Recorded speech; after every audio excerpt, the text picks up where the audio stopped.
A'udzubillahi minasyaitonirrajim. Bismillahirrahmanirrahim. Alhamdulillahirabbil alamin wassalatu wassalamu ala asyrafil anbiya'i wal mursalin sayyidina Muhammad wa ala alihi wa ashabihi ajma'in. Amma ba'. Alhamdulillah, bersyukur kita kehadrat Allah Subhanahu wa taala kerana pada pagi ini kita masih lagi dapat bernafas, kita masih lagi dapat berjumpa di dalam kelas online PDPR, iaitu mata pelajaran RBT. Okey, pada pagi ini cikgu akan masuk berkaitan tajuk unit 5, iaitu reka bentuk makanan. Pada minggu lepas, cikgu telah memberi beberapa latihan, soalan latihan untuk anak-anak menjawab di dalam buku tulis ataupun di dalam kertas berkaitan dengan reka bentuk makanan. Okey, baiklah, pada pagi ini, okey, anak-anak cuba buka muka surat 68. Okey, kita akan masuk berkaitan dengan reka bentuk makanan. Cikgu akan terangkan berkaitan dengan reka bentuk makanan. Okey, kita lihat muka surat 68. Banyaknya reka bentuk makanan. Okey, reka bentuk makanan bermaksud penghasilan makanan secara hiasan atau ukiran. Apa maknanya, anak-anak? Maknanya apabila kita lihat, kita lihat maksud reka bentuk makanan, maknanya kita dah terbayang di dalam kepala kita, iaitu makanan kita ni, makanan sama ada makanan, sayur-sayuran atau buah-buahan yang kita lihat, yang kita makan ini telah diukir, telah dihias dengan cantik, dengan kreatif, dengan unik, dengan pelbagai-bagai reka bentuk yang menarik perhatian kita. Okey, kita lihat dalam gambar tersebut. Antara gambarnya, buah-buahan avocado, okey, telah diukir dengan ukiran yang cantik. Okey, seterusnya kita lihat ada sayur-sayuran, iaitu tomato dan juga brokoli. Apa telah berlaku kepada tomato dan brokoli tersebut? Tomato dan brokoli tersebut telah diukir menjadi satu ukiran yang cantik, reka bentuk yang cantik, telah dihias menjadi cantik. Mungkin di dalam apa-apa menu makanan yang telah direka oleh tukang masak. Okey, seterusnya, roti. Contoh seperti roti. Roti ada pelbagai bentuk, sama ada segi empat, segi tiga dan sebagainya. Ada juga roti yang telah dipotong menjadi satu bentuk atau potongan yang cantik. Okey, seterusnya di situ ada cheese tart. Cheese tart tersebut telah diletakkan bentuk tulisan di atas cheese tart tersebut. Okey, seterusnya kek. Kalau anak-anak pernah lihat kek, sama ada membeli kek untuk hari jadi dan sebagainya, kek tersebut telah dihias dengan contoh dengan krim yang lazat, dengan coklat di atasnya, dengan krim, dengan aiskrim dan sebagainya. Okey. Dan yang di bawah tu adalah coklat. Coklat tersebut telah dihias menjadi suatu bentuk hiasan yang cantik. Suatu bentuk makanan yang cantik. Okey, kita lihat. Kita sambung muka surat sebelah. Kita akan belajar berkaitan dengan kepentingan reka bentuk makanan. Okey, reka bentuk makanan yang pelbagai mempunyai banyak kepentingan. Antaranya termasuklah yang ditunjukkan di bawah ini. Okey, kita lihat gambar yang pertama, yang atas sekali. Mengikut trend semasa. Apa maksud mengikut trend semasa? Maksudnya mengikut perkembangan terkini. Maknanya bila di waktu sekarang ni, apa yang popular sekarang ni? Bentuk apa yang popular? Apa benda makanan yang popular? Jadi peniaga ataupun tukang masak mempunyai idea untuk menghasilkan sesuatu reka bentuk yang moden. Okey, baiklah. Okey, seterusnya yang kedua, memberikan pilihan kepada pengguna. pilihan dari segi apa? Mungkin pilihan dari segi bentuk dan jenis makanan. Jadi tak adalah pengguna kita ataupun kita sebagai pengguna hanya ada satu je pilihan makanan. Mungkin kalau ada kuih bentuknya bulat saja yang ada di pasaran ataupun di kedai, maka mungkin akan membuatkan kita rasa boring ataupun membuatkan kita tidak mahu untuk membeli makanan tersebut kerana bentuknya sama je. Okey, baiklah. Seterusnya, memenuhi kehendak pengguna yang ingin mencuba sesuatu yang baru. Di situ ada gambar, contoh gambar lemang. Dia buat inovasi. Dia telah membuat sesuatu inovasi, iaitu meletakkan inti di dalam lemang tersebut. Sebelum ni mungkin lemang dalamnya kosong, tapi letakkan inti.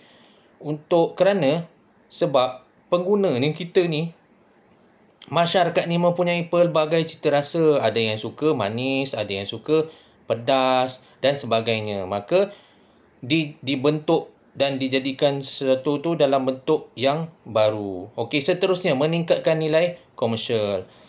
Maksudnya meningkatkan nilai komersial tu maknanya bila buat satu bentuk yang cantik, secara tak langsung dia boleh menarik perhatian masyarakat, orang ramai untuk membeli.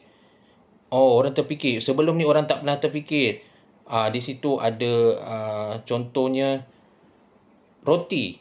Sebelum ni kita makan roti biasanya, tapi roti telah diletakkan aiskrim ataupun apa-apa reka bentuk yang pada asalnya biasa sahaja, tapi bila dibentuk menjadi suatu bentuk yang baru, maka dia boleh mendatangkan sesuatu tarikan dan menaikkan nilai komersial pada sesuatu makanan tersebut. Okey, seterusnya yang terakhir, memperkenalkan budaya pelbagai kaum. Ada boleh mengenalkan pelbagai kaum, contoh kuih bulan dan sebagainya. Kadang-kadang suatu bentuk makanan tu melambangkan sesuatu kaum, iaitu makanan yang terkenal pada sesuatu kaum. Okey, baiklah. Seterusnya kita lihat menariknya sandwich saya. Okey, pada muka surat ini, pada muka surat 70 menunjukkan cara bagaimana menyediakan reka bentuk makanan. Dalam muka surat ini diberi contoh sandwich. Macam mana nak menghasilkan sandwich yang kreatif? Bukan sandwich yang biasa. Tetapi sandwich yang kreatif. Okey, kita lihat. Yang pertama, menjanakan idea. Pertama sekali, apabila kita nak buat sesuatu perkara yang kreatif, kita hendaklah berfikir, mencari idea yang bernas, mencari idea yang kreatif bagaimana nak membuat sesuatu produk makanan atau nak mereka cipta sesuatu makanan. Okey, kita lihat terdapat 3 lakaran. 3 lakaran. Bila kita mendapat idea, kita hendaklah melakar, kita hendaklah melukis dengan 3 contoh lakaran. Ini antara 3 contoh lakaran. Tak semestinya 3 contoh lakaran. 1 pun boleh, 2 pun boleh, 3 pun boleh. Okey, baiklah. Lakaran pertama menunjukkan contoh sandwich dalam bentuk 3 segi tapi telah dibuat secara reka bentuk yang cantik, ditambah beberapa makanan, dicampurkan beberapa makanan supaya nampak sedap. Yang kedua, bentuk roti telah dijadikan bentuk bulat, telah dipotong, mungkin telah dipotong bulat ataupun menggunakan roti yang bulat dan menghasilkan bentuk roti tersebut seperti seolah-olah bentuk muka kucing. Diletakkan beberapa jenis makanan di atas roti tersebut untuk menghasilkan bentuk roti seperti bentuk muka kucing. Kita lihat. Okey, yang ketiga, roti juga berbentuk segi empat. Roti tersebut telah dipotong menjadi bentuk seolah-olah seperti bentuk muka beruang. Lihat bagaimana mereka cipta roti, hanya menggunakan roti tapi boleh membuat pelbagai bentuk. Okey, yang kedua, melakarkan reka bentuk bermaklumat. Okey, maknanya sebelum kita nak buat sesuatu bentuk makanan tu, kita nak menghasilkan, kita mestilah melakarkan dengan idea kita. Macam-macam maklumat. Okey, contoh. Okey, kita lihat gambar di bawah.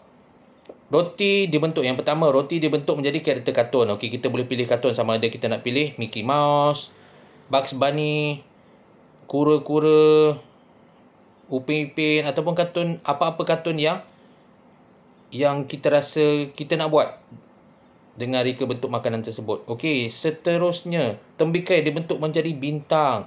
Tembikai telah dibentuk. Tembikai yang besar tu kita telah potong-potong-potong untuk menjadikan bentuk bintang, menambahkan cantik, menambahkan keserian pada reka bentuk kita. Okey, seterusnya salad. Dipotong cantik, dipotong kecil-kecil. Telur rebus dibuat sebagai seolah-olah telinga karakter yang kartun yang kita nak buat. Okey, seterusnya pisang dipotong serong. Okey, untuk menambahkan lagi seni dan reka bentuk yang cantik dan unik. Okey, kita lihat muka surat 71. Okey, 71 ni yang ketiga, menilai lakaran dan membuat penambahbaikan ni lebih kepada penilaian mungkin dari seorang guru ataupun juri jika sebuah pertandingan. Carta ni adalah penting untuk menilai bagaimana nak memberi markah sesuatu reka bentuk makanan tu, sama ada dia cantik ataupun memenuhi kreatif, warna, menggunakan warna dan cantik. Okey. Yang keempat, mengira kos bahan. Okey, mengira kos bahan ni ialah apabila kita membeli sesuatu barang, kita hendaklah tahu berapa nilai barang, berapa kuantiti barang, berapa bilangan barang yang kita beli, yang kita nak. Bila nak buat reka bentuk, kita kena tahu. Kita kena pandai menguruskan, mengira dari segi kos, dari segi berapa nilai duit yang kita gunakan, berapa banyak duit yang kita gunakan untuk membeli bahan-bahan yang kita nak guna. Okey, roti 2 keping, telur rebus sebiji, salad 4 helai, tomato cherry 2 biji, pisang sebiji, tembikai 3 potong dengan harga dan bilangan yang kita perlukan. Okey, baiklah. InsyaAllah akan datang sekiranya kita dapat berjumpa dan sebagainya. InsyaAllah kemungkinan kita boleh cuba menghasilkan reka bentuk makanan secara kreatif. Nanti tunggu cikgu akan memberi apa-apa arahan atau maklumat seterusnya. Okey. Selepas ini, murid-murid boleh mengulang kaji, melihat bagaimana beberapa contoh di YouTube dan sebagainya sebagai panduan. Sebelum kemungkinan akan datang kita boleh membuat projek ini. Okey, baiklah, sampai di sini saja. Semoga anak-anak berada dalam keadaan sihat bersama keluarga. Wabillahi taufiq wal hidayah. Wassalamualaikum warahmatullahi taala wabarakatuh.